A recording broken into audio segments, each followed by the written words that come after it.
Hello and welcome to your Tuesday Lakewood Next Daily Devotions.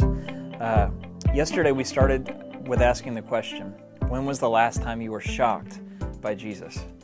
The whole world was shocked by Jesus when he showed up as the Messiah, and sometimes it's hard to realize or remember how incredibly shocking the ministry of Jesus was. But today we're going to talk about a different aspect of this. See, Jesus comes in contact with a Canaanite woman, a Gentile. And for me, the first time I ever read this passage, my thought was, man, I don't know how to make peace with the way that Jesus responds to this woman, but there's a really cool thing that we're going to talk about today. So we're going to jump right in. It is in Matthew chapter 15, starting in verse 21. Jesus went away from there and withdrew to the district of Tyre and Sidon. And behold, a Canaanite woman from that region came out and was crying, "Have mercy on me, O Lord, Son of David. My daughter is severely oppressed by a demon." But he did not answer her a word. And his disciples came and begged him, saying, "Send her away, for she's crying out after us." He answered, "I was sent only to the lost sheep of the house of Israel." But she came and knelt before him, saying, "Lord, help me." And he answered, "It is not right to take the children's bread and throw it to the dogs." She said, "Yes, Lord, yet even the dogs eat the crumbs that fall from their master's table." Then Jesus answered her, "O woman, great is your faith. Be it done to you as you desire." And her daughter was healed instantly. It's kind of hard to see Jesus' reaction to this woman who's begging him to take this demon out of her child.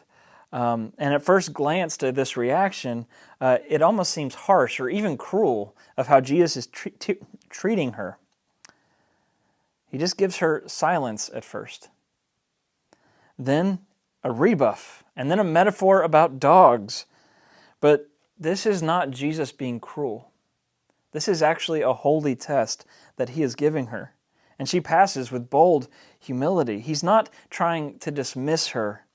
He is drawing out a faith that surprises and shocks everyone.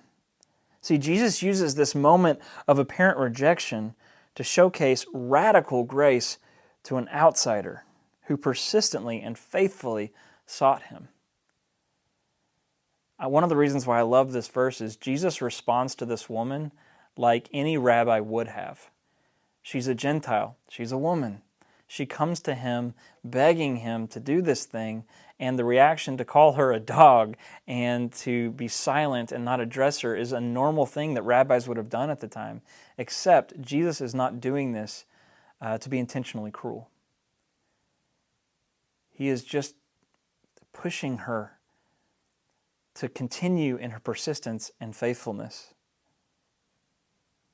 And he brings about this incredible moment of grace that he gives to someone who is completely outside of the circle of what they would call the chosen ones.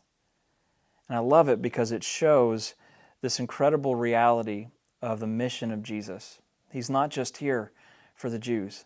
He's not just here to be the Messiah for his chosen people. Instead, he claims the entire earth as his chosen people. John 3:16 says that God so loved the world, not just Israel, but the world, that he sent his only Son, that all who believe in him shall not perish, but have everlasting life.